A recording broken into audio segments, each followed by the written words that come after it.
Most kids begin their football careers wanting to play quarterback, but this next player was born a quarterback.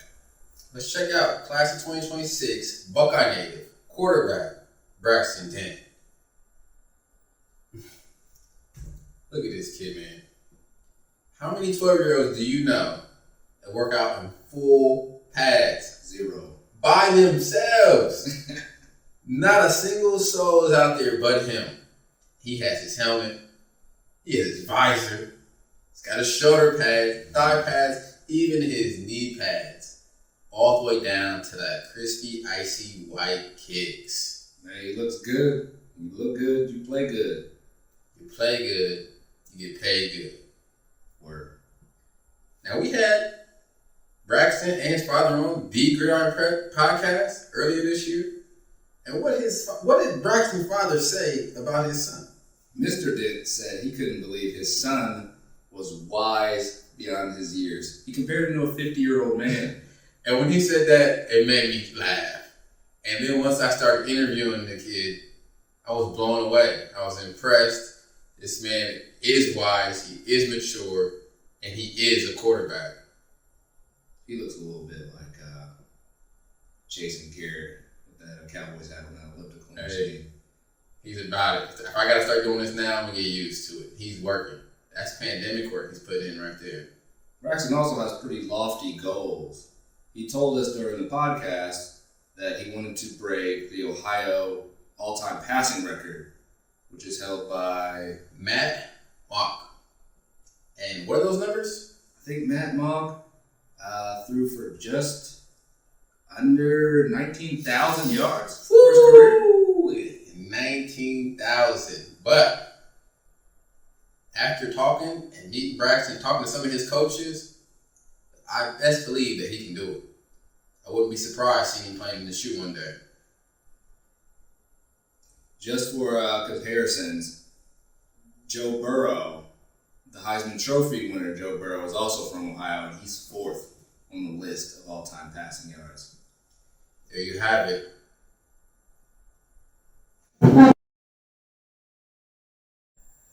Now our next player to watch dominated. Ken, I mean dominated Elite Athletics Mid-Atlantic Showcase just a few weeks ago. Check out Maxx Jones, offensive and defensive lineman out of Plano, Texas, in the class of 2028. I bet his favorite food is pancakes. Oh man, look at this. This kid is a beast. I mean, what were you saying earlier about kids his size and at that age? Most kids his age don't play, and his size don't play with that level of physicality and aggression. Not at all. Like, usually you won't see that. I'm sorry. What were you about to say? Like, just taking it back, we'll correlate the two between basketball and football. We played basketball growing up. We all had that big kid, huge on the team. I mean, but he was soft. He didn't like physicality, he didn't like to box out, he didn't want to impose his will. And my man, Max Protection, has no problem letting the opponents know who he is. He calls them children. Who? His peers. Oh. They're not on his level. I mean, I would love to run behind Maxx Jones. I mean, he's clearing the way. No moves needed. The hole is there. I'm not going to lie to you guys. In pre-production, when I saw the highlight tape, I couldn't help but start screaming. I just had to get a, woo! I feel you there. I feel it. Because he is a guy, once you see him, you're ready to play some football. Yeah. Maxx Jones is a football player.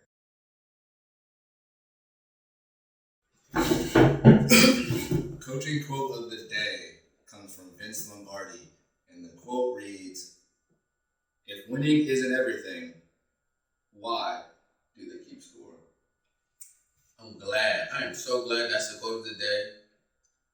Because in the football realm, especially the youth football realm, it really grinds my gears. It grinds my gears to a T when I hear parents say, well, winning isn't everything. Well, I mean, it's not everything. I mean, sports teaches physical discipline. It builds physical endurance. It builds character. Even when you lose in sports, it teaches lessons on disappointment.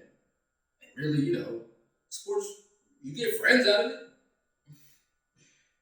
That sounds good. It really does. But where is football played?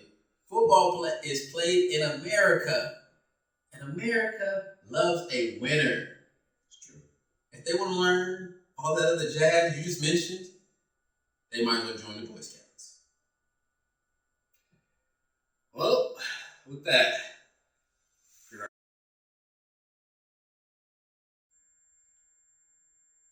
one of my favorite things to do when I go to a youth football game is finding the biggest player in the field and the smallest player in the field and watching how they impact the game.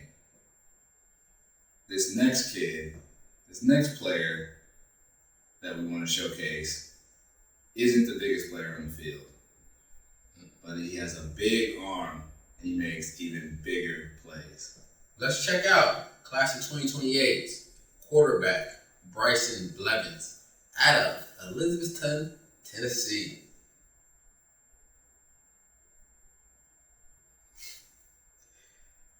I mean, look at this kid. He's 9 years old, 4th grade, and they got him in the gun, rolling out the pocket.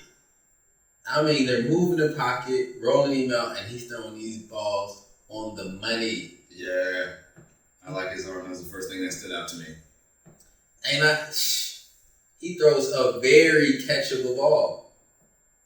It's like you have a really hard time not catching it. He's putting it in the breadbasket, so to speak.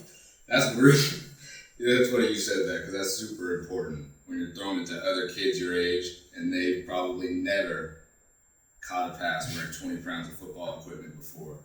Not at all. And we had Brycen on the Gridiron Prep podcast earlier this year, and he told me his favorite player is Johnny Manziel. But I'm seeing a lot of Kyler Murray out of him. I definitely see Kyler too. It's in the throwing mechanics and their release. That side, quick gunslinger type throw reminds me a lot of Kyler Murray. Yes, sir. So, Brycen, I know he's only in 5th grade, but in about 4 years, he'll be heading to play for the Elizabethton Cyclones, the 2019 Tennessee State champions, coached by none other than future Hall of Famer Jason Witten, older brother Sean Witten. Sean Witten, as a head coach, it never hurts having a direct pipeline to NFL royalty. And that's funny that you said a pipeline, because I think one reason that Elizabethton, we're just going to call them the Cyclones, won the state is because how they bring up their youth throughout the program. So they're connected, not just from freshman football or even middle school football. I'm talking from Little League. They are connected. They're trying to implement the same philosophies from the time they put on a helmet to the time they get to that varsity football level playing under the Friday night lights. So Brycen's dad was a youth coach for the Cyclones, and he said, yes, that's why you see us in the gun running that thing, because that's what they're going to be running when they get to high school. So the earlier you start preparing them, the better they'll be when they get there. That's smart.